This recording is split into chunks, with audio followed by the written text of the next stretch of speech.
Hello world, from whichever time zone you're catching me from, my name is MD90. Welcome to my YouTube channel. If you're not subscribed to the channel, make sure you hit that subscribe button, turn on the bell notification to all so that you do not miss the uploads that come up. And the easiest way for you to navigate the channel is to head to the playlist. You'll find videos curated for you based on your interest. So if you're interested in the Kutika podcast, you'll find a playlist for that. For news and trends, there's a playlist for that. Exclusive with MD90, a bunch of playlists that are created based on your interest. So the easiest way to navigate the channel is head straight to the playlist and you'll find what you're here for. Consider becoming a member of the channel.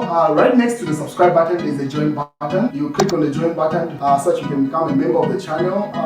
You support the team on the production and a number of things that we're doing here, and we appreciate that. Well, Mumbipiri has been trending in the last couple of hours. As you may be aware, she was imprisoned in Kawambwa for a couple of days, if not a week plus. And then she was recently pardoned by Director of Public Prosecution and released out of police custody. So that's the news headline where say, "I'm a big machine, Mumbipiri," and that seems to be like a song of the moment. This was in the Daily Nation. And then she also wonders why the state has always charged her with unbearable offenses. And as she pays a growing tribute to God, the Catholic Church, and former President Edgar Chagalungu for standing by her. So she's out, and she hit the road running from the day that she was released, or just a couple of hours ago. She had a media tour today. She was on a number of TV stations, the radio stations, giving a side of the story. What is President Hakainde Hichilema says, corruption fight is not human rights abuse, Hakainde Hichilema. So based off that repertoire that is in the country right now, doing some sort of an investigation of the state of affairs with regard to the human rights situation in Zambia.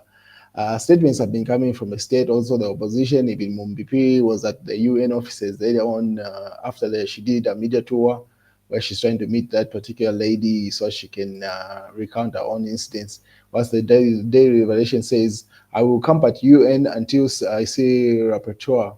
That's Mumbipiri. So she implemented that statement. She was literally at the United Nations offices along Ali Kinkata Road right after the media tour. And I do not know if she got to meet that person that is in the country doing an investigation of the human rights situation. But otherwise, she was there, and let's wait and see how that plays out. And then police must self-introspect following Mumbi's arrest. Mwari Teta. And then so it seems like the Big Machines is the song that she's been dancing to, and then that's a video there. And then Chivetayari puts up an argument, say, "I think Edgar Lungu or Edgar should just endorse Mumbipiri as a 2026 presidential candidate because so far she seems to have the courage, the charisma, and the acuteness and resilience and energy to fight President Hichilema than most men in the opposition." And that's true. She's very, those characteristics that Chikataya stated there, very adamant about the political views and standpoints because she is not afraid, as it says, to get arrested.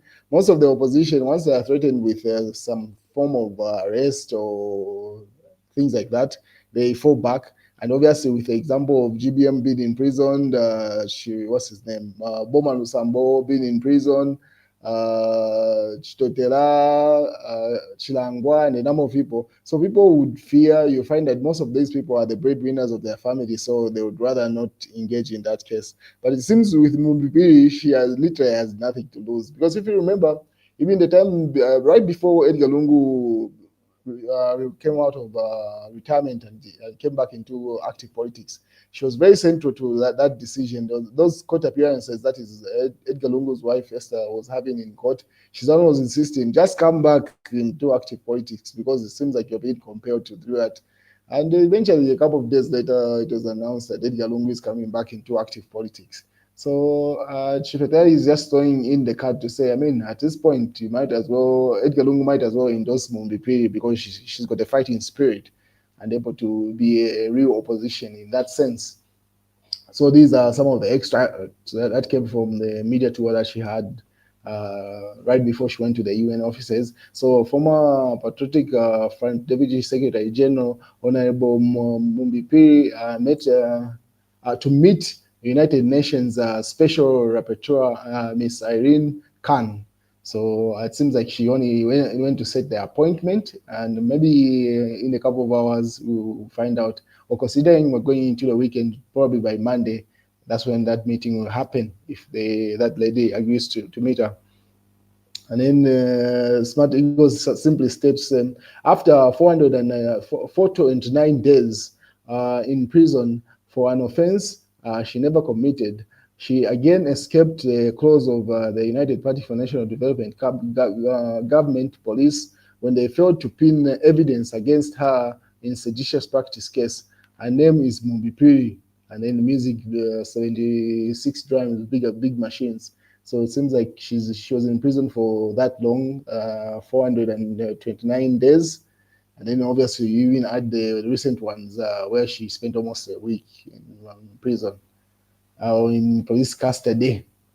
And then Muniaz, who amazing member of parliament, says Mike Mposha fights everyone, including his workmates. But today Mumbipi has sorted him out. Uh, my house is better than yours. Obviously, maybe that's a statement that she issued amongst the media house tour that she was having earlier on. She's been training the past couple of hours from the time that she was being released. So these are the images that came from the UN offices where she went to set an appointment with the individuals that are in the country to carry out an investigation. So Patriotic Fund put up this, they say, big machines at United Nations offices, former Patriotic Fund, and then pretty much they repeat the same headline. So those are the images that came from that. What is in Petauke? It seems like JJ Banda is still a dominant figure in as much as he's been absent or is on the run. A new revelation has been issued, which came from Fred Membe's team. So this is what has happened. Then I'll give you an update with regard to that. But there's also a debate time, term limit for members of parliament, mayors, councillors, just like president, or removal of presidential term limits. That's course. So you're putting up a debate to say, is that a possibility? Is that a conversation Zambians are willing to have? The possibility of removing tenure of office, meaning an individual can stay as long as the situation is in Uganda or Rwanda. And then Chifetayari captions, uses the same Kosoe post, and then he captions this.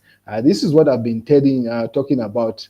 Atiba UPND wants to change the law so that President Hichilema can prolong his stay in power like other presidents in some countries. So Chifetayari alleges to say there's a ploy or an agenda by the UPND to change the constitution. But the UPND has denied this several times, I think. They say they have no intentions. And the president also has stated to say once he's done with his stipulated terms of office at the moment, he's going to go back into either lecturing or farming of some sort. So anyway, it's just a debate that these guys are trying to put across there. I don't know what you think, you guys. You can leave your thoughts. And then Kelvin Piri narrates how this is now has to do with JJ Banda's court case or situation in Petauke.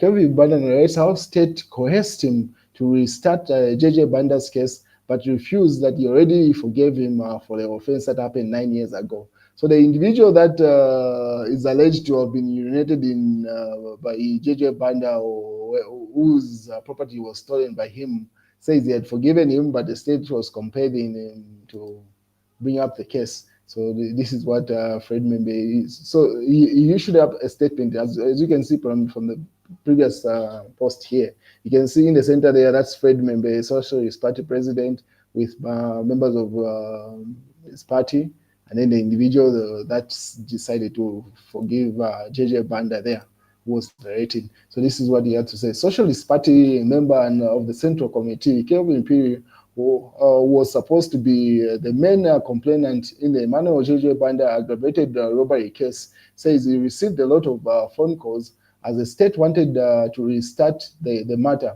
Mr. Piri narrated how senior government officials were calling him to restart the case, But I declined, saying I already forgave the Petauke member of parliament on Banda. He wondered why the state's interest in the matter that had happened 9 years ago and had already been forgotten about the issue. So he simply stating to say, alleging there was a state cohesion trying to push for him to file in that particular case, which he says they had already hashed out with Banda. And so he simply narrates the story, what happened, and what is congratulations to Zambia Must Prosper National Crusade team and President Kelvin Fuwebwa Alia KBF on their decision to join the Tonse Alliance. So on January 22nd, 2025, Zambia Must Prosper Party Executive Committee, and then they say they are officially joined the Tonse Alliance. This is the Edgar Lungu led PF alliance after they left the UKA alliance. And then KBF put up his own posts after that. He says, let us focus, Vane. A journey has begun. Uruwuli Fiko, expression of operation of political opponents. Fiko, so let us use our brains for the sake of our great nation or a great country. So he simply says, let us debate on issues and not fighting, physical fights and stuff. That's dead. And then court update, people versus Munia Zulu has failed to take off as state failed to show up at court. So Munia Zulu's case couldn't take off because of those grounds. And then Moyo Fiashiva and Diva Nevas Mumba. Human Rights Commission says they've got 2,200 cases. Are all those corrupt elements from Patriotic Front? Let's talk. So he asks the question to say, okay, fine. If the UPND is pointing to say all the human rights abuse or court cases that the Human Rights Commission is talking about, of that quantity, are all those just PF cases or are they any UPND new cases in that sense? And then Emmanuel Mwamba says, United Party for National Development doesn't get it. It is not about activities of party cadres. It is actions of the state, police, judiciary, ECZ that worries United Nations Human Rights Obviously Commission there. And then Fred Membe says, one bad term doesn't deserve another. 2026, Ale is referring to Haka in the HDM to say he's not getting another second term. He's at the bad term of running the country. He's leaving, according to Fred Membe there. And then there was an issue at Mainasoko Hospital early on, and then which was clarified to say it was just a fire situation which compelled them to move patients and then take them back in the hospital. And then I am happy with the corruption fight. We slowed down in the first 2 years amidst Haka in the HDMA. So the president says he is happy with the way things are proceeding with regard to the corruption fight. And then Deputy Police IG fired. This is news that we already reported about. That was yesterday. And then let us unite. Savoy urges opposition parties. UPND has to go. So it seems like the Oka Alliance still stand their ground to say the UPND has to leave government in 2026. That's the news, ladies and gentlemen.